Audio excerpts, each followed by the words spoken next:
2 minutitos pasan de las 10 de la mañana y ya estamos en el estudio con nuestro compañero Diego Martini. ¿Cómo andan, compañeras? Ale, Sofi, ¿todo bien? ¿Cómo va, Bien, Diego? Mica, ¿todo bien? ¿Qué tal ese fin de semana? Bien, te voy a pedir si me metes un poquito de retorno. A ver. Ahí... número 1. Ahora quedé con retorno. Número dos. Ya al Ese, volumen perfecto, al 1000. perfecto. ahí. No, yo estoy bien. Estas cosas que lo pasa es que como estamos en la tanda, estamos hablando de la vida. Claro. Hablando de la vida. Y no Y chequeamos. no chequeamos estas cosas. Pero ya está, ya quedaste regio. Muy bien, ¿cómo andan? El fin de bien, tranquilo, hermoso fin de semana. Sí, Aprovecho y justo te lo comenté ayer, Sofi, para recomendarles y pedirles que vayan a ver la obra Rescatame, que está, no es Rescatate, es Rescatame. Es como, ellos le dicen la resaca de Rescatate, es como una prima hermana la obra. La dan los domingos a las 19 en La Candela y se la súper recomiendo, pues está muy vigente. Mira. Incluso habrán visto que salió en Sin TV. Sí. Porque nombran verdad. así en TV, pero tiene frases. Ayer fui y metieron ya una frase de Ojeda, por ejemplo, la de adoptar uno. Muy actualizado. Claro, se van actualizando. Muy actualizada, la verdad se la súper recomiendo. Y hablando de actualizado, ¿qué traes hoy? Bueno, hoy traigo un caso que es muy difícil de hacer porque implica un caso de una denuncia de abuso sexual a una menor por parte de su progenitor.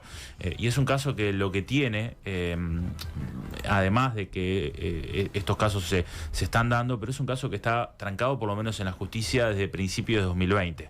Es un caso que se llevó adelante, se presentó la denuncia, pero el caso está trancado y eso hace que las medidas que se han generado, que han sido pocas, hacen que la niña, que en su momento tenía 5 años, hoy tiene 9, conviva con el presunto abusador. ¿Ah? Eso es lo que genera este caso. Les propongo, para adentrarnos en este caso, empezar a escuchar algunos audios, pero en este caso, escuchar a la abuela de la niña, quien da cuenta de cómo en su momento notan algo raro en la niña y por eso llevan adelante la denuncia. Hubo todo un contexto de alarma que comenzó con un cambio de comportamiento por parte de mi nieta, en tanto que pasó de ser una niña tranquila, dulce, obediente, a ser hiperactiva, desobediente, por momentos retraída, sexualizando la parte lúdica con sus muñecos y peluches, planteando preguntas sexuales no acordes a su edad, además de ir acentuándose las señales en tanto en que se despertaba por las noches con ataques de llanto, con pesadillas, tenía episodios de enuresis, de encopresis, o sea, se hacía pis y caca en la ropa, tenía acidez y reflujo estomacal, heridas en la boca, le hacía preguntas inusuales a su madre, como por ejemplo, ¿qué pasaría si su mamá se muriera?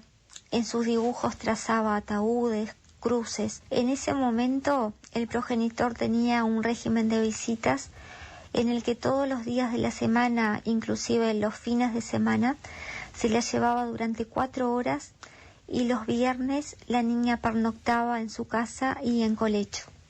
Mi nieta comenzó a tener episodios de llanto cada vez que esperaba que él fuera a buscarla. Se quejaba de ardor en los genitales y de hecho tenía irritación en los mismos y se negaba a que su mamá le higienizara o que la viera desnuda. Cierto día mi nieta estaba en la cama jugando con sus peluches y habló. Explotó en llanto y relató lo que su progenitor le hacía y complementó la explicación mostrándolo con sus peluches.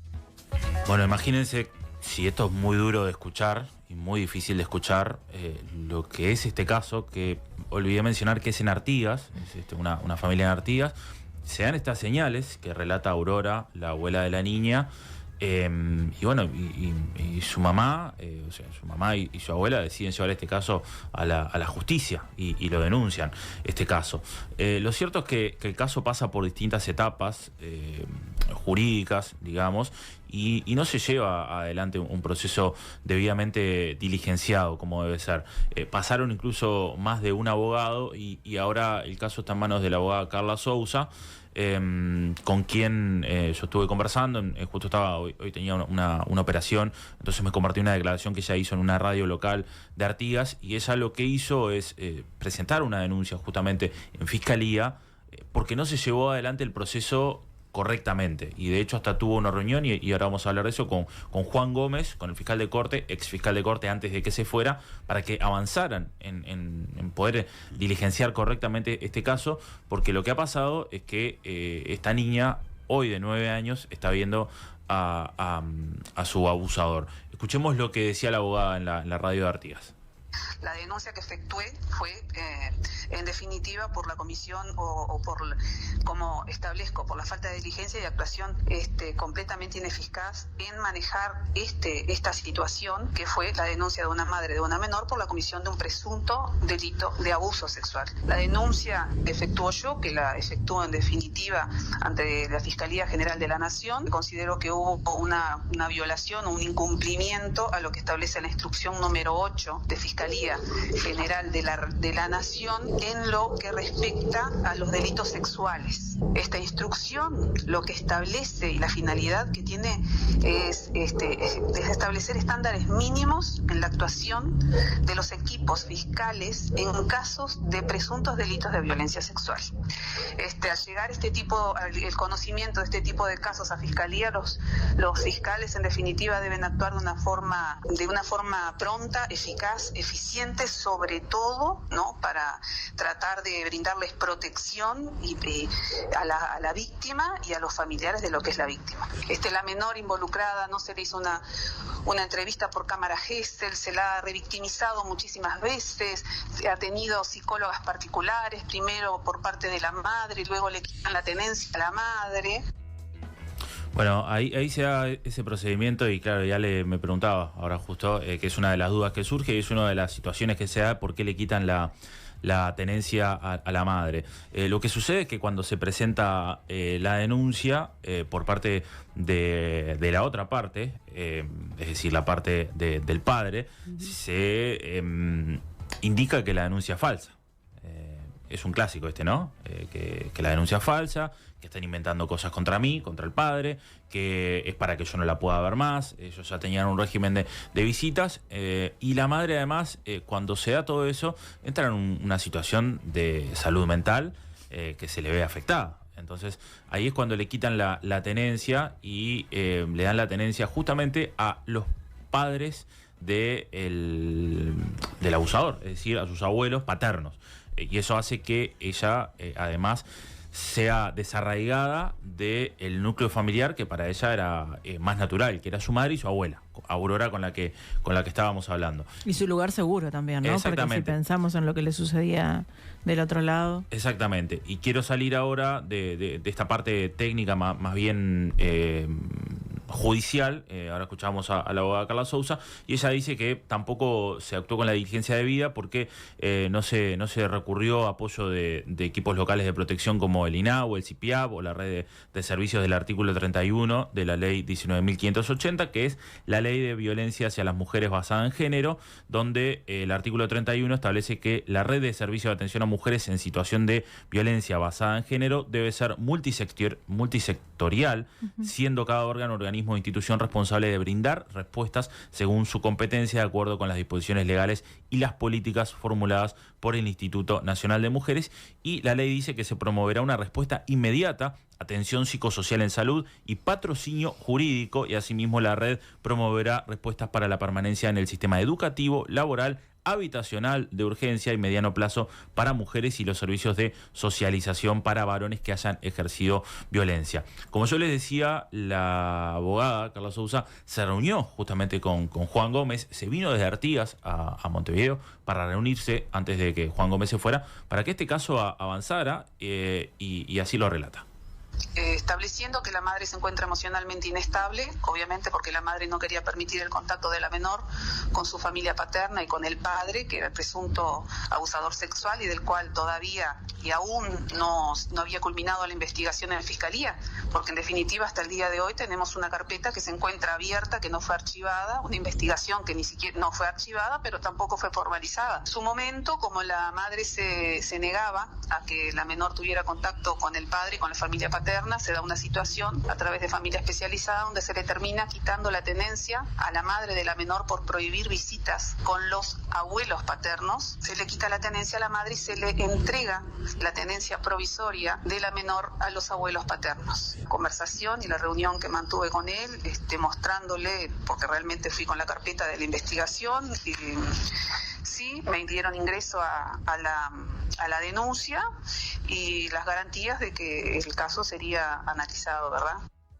Bueno, esto tras la reunión que tuvo con Juan Gómez, la abogada Carla Sousa, de que el caso sería investigado o analizado, un caso que está de 2019, fines de 2019, principios de 2020, y que ha quedado ahí estancado, trancado.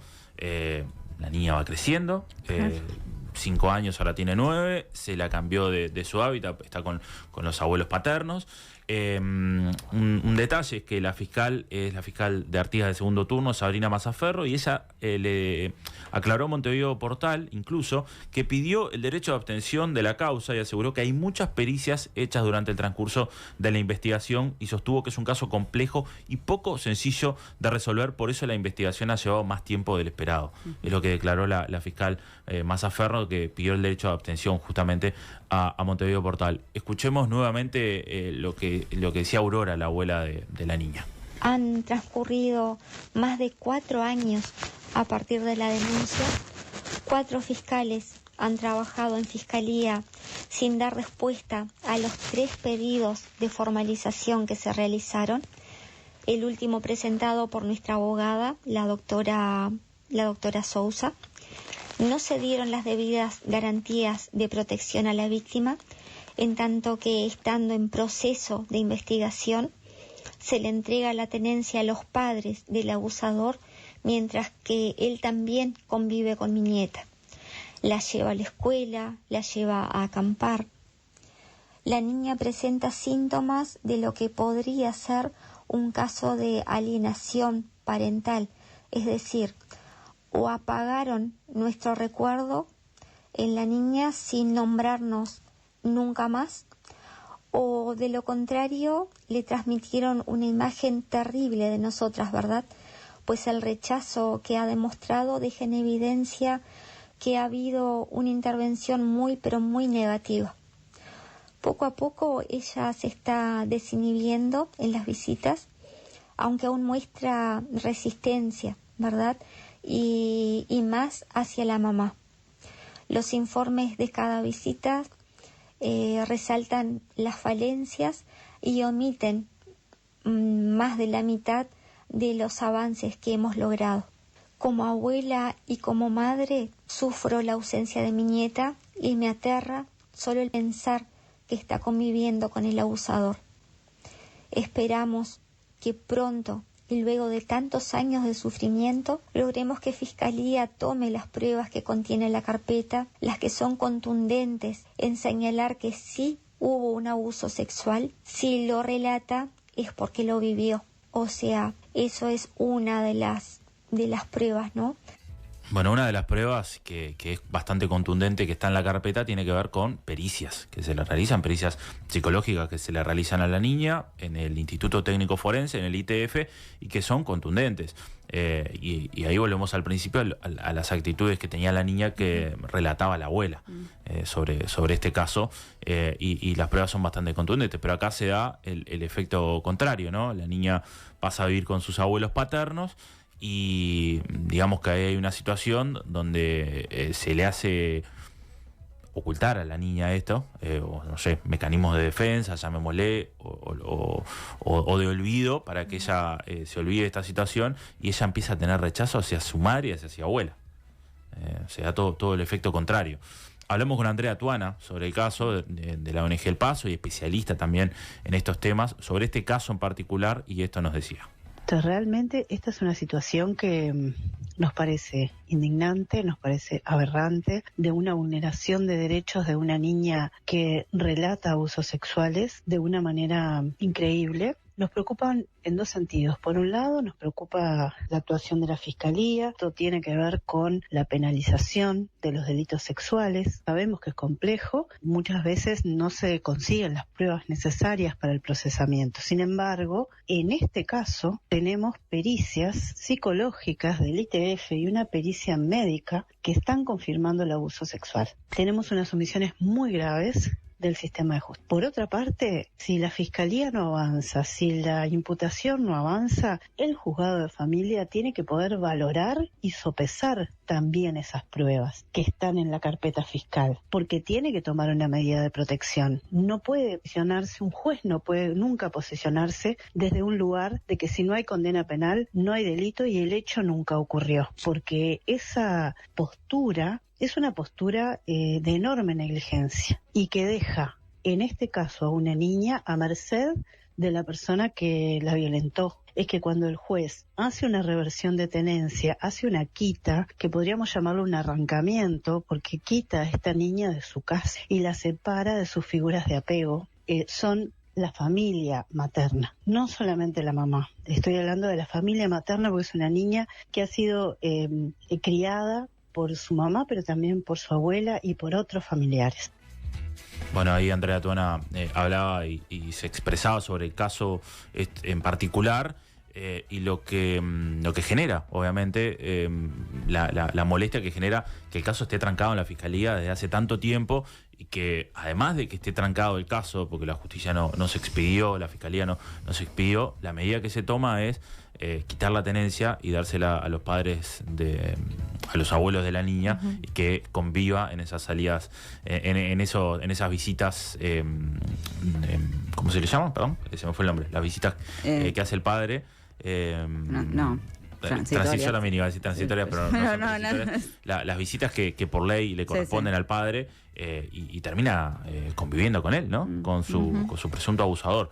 Y esto es algo que viene pasando en varias partes del país, también en Montevideo, el hecho de que se presenten denuncias de abuso sexual a niños, niñas o adolescentes vinculados en entornos familiares y que la justicia no tenga las herramientas para investigar, no las herramientas de recursos, sino las herramientas de que ha habido cambios en la ley, ha habido otros mecanismos que se deben aplicar justamente para cuidar a los denunciantes, tanto a las víctimas como también a sus madres, que generalmente son quienes realizan la denuncia, y esto no se está aplicando. Entonces eso va generando estas situaciones, este tipo de situaciones donde niños y niñas se ven expuestos justamente a la persona que las está violentando. Escuchemos a Andrea Tuana sobre otros casos que se vienen dando. No se valoran los relatos que los niños realizan, habiendo informes técnicos de los prestadores de salud que constatan las situaciones de violencia o constatan los abusos sexuales, pero aún así no se toman en cuenta en los juzgados de familia y se insiste con la idea de que las madres son locas, mentirosas, manipuladoras, que les meten ideas en la cabeza a los chiquilines, que ponen a los chiquilines en contra de sus progenitores. Y estos juzgados en algunos casos están actuando de una manera terrible también, vulnerando de una manera flagrante los derechos humanos de los niños, niñas y adolescentes. En ese sentido tenemos algunos casos, por ejemplo, donde un niño plantea tenerle miedo a su papá por determinadas conductas de su papá, pero la abogada defensora considera que son ideas que la madre le metió en la cabeza y que ese niño está tan manipulado que lo que hay que hacer es sacárselo del lado de la madre y entregárselo a vivir con ese padre al que el niño le teme. O sea, un niño pide ayuda y el sistema le responde castigándolo, porque inventa una pseudoteoría que no tiene ninguna base científica, que es la alienación parental o el famoso síndrome de alienación parental. Lo que hace es decir que los niños son manipulados a tal punto de que digan lo que digan, todo lo que digan van a ser tomados en su contra. Tenemos otro caso de 2 niños que relatan abusos sexuales, que su prestador de salud hace el diagnóstico, se lo transmite a la mamá, que no sabía que estaba pasando eso, le sugiere hacer la denuncia, la mamá hace la denuncia y lo que tenemos es que ese caso no avanza a nivel de la Fiscalía y otra vez tenemos un juez y un abogado defensor diciendo que si Fiscalía no avanza, ellos le van a dar las visitas al progenitor porque consideran que muy probablemente esto sea un invento de esta madre. Bueno, ahí es la pata que surge, y en esto me quería meter, de ese relato que plantean generalmente los padres denunciados, que es un invento de la madre para que él no pueda ver más a sus hijos, que para que le genere rechazo, que no es creíble. Y resulta bastante curioso, ¿no?, que un niño de 4 o 5 años, a través de diversas conductas o alteraciones en su conducta, pueda inventar algo así, ¿no? Y aparte con pruebas médicas, claro, ¿no? con pruebas médicas, pericias, cambios de actitudes. Escuchábamos ahora a la abuela cómo lo planteaba, y es bastante peligroso cuando esta teoría de alienación parental se alimenta desde algunos sectores muy responsablemente civiles, como la política, ¿no? La política, en algunas discusiones, recuerdo las discusiones de tenencia compartida, se llevaba hacia este lado, de madres que inventaban historias de que a sus hijos los violentaban o abusaban de ellos para que el padre con quien se había separado no pudiera ver más a sus hijos. Sí, y lo del argumento del síndrome de alienación parental también fue planteado por algunos legisladores. Bueno, y la gran discusión fue justamente qué pasaba con los padres abusadores, y lo que se decía es que se le iban a dar las garantías a los niños de que no iban a tener que ver a sus abusadores, cosa que no está sucediendo. Exacto, y recordemos el lobismo que hicieron aquel grupo de padres para llevar adelante la ley de tenencia compartida, aquella foto con la calle Pou, que en la mayoría de los casos esos padres o quienes estaban ahí en ese grupo estaban denunciados, justamente, o por abuso sexual a niños o niñas, o por violencia hacia la madre, y abuso sexual también. Y como ahí escuchábamos, la justicia, sin que la fiscalía avanzara, agarraba y decía, bueno, yo no puedo hacer nada, y el abogado defensor, generalmente del abusador, también, y solicitaban que se diera el régimen de visitas, y castigaban al niño con que tener que ver justamente a quien los violentaba. Escuchemos más de Andrea Tuana. Lo que decimos es que se intenta instalar un relato que es un relato que no es cierto, que es un relato falaz, mentiroso, que es que hoy la gran mayoría de los hombres están en desventaja frente a la ley, porque las mujeres tienen un exceso de derechos y además se están aprovechando de ese exceso de derechos y están inventando denuncias, están inventando abusos, están inventando violencias con el único fin de separar a los niños de sus progenitores varones. Ese es un relato de posverdad, eso es mentira, eso es falso, más allá de que puedan existir casos puntuales. Y eso está provocando que hayan operadores que todos los casos que se les presentan lo pasen por ese cernidor. Ya partan de un preconcepto, de un sesgo, de un prejuzgamiento, coloca a las madres y a los niños en el banquillo de acusados. Clarísimo. Ahí estaba esto. De que, bueno, ya desde el vamos, cuando se presenta una denuncia, surge ¿y será verdad? ¿Será verdad o lo está haciendo para perjudicar al padre? Lo cierto es que acá o en este caso puntual, por ejemplo, los mayores perjudicados terminan siendo los niños y las niñas. En este caso, una niña de 5 años que fue, no sé si olvidando esto o tapándolo, a raíz de que va justamente con la familia de a quien denuncian, es decir, su padre, y hoy con 9 años sigue viendo a su abusador, y además generó rechazo de ella hacia su madre y hacia su abuela, que eran quienes las habían criado.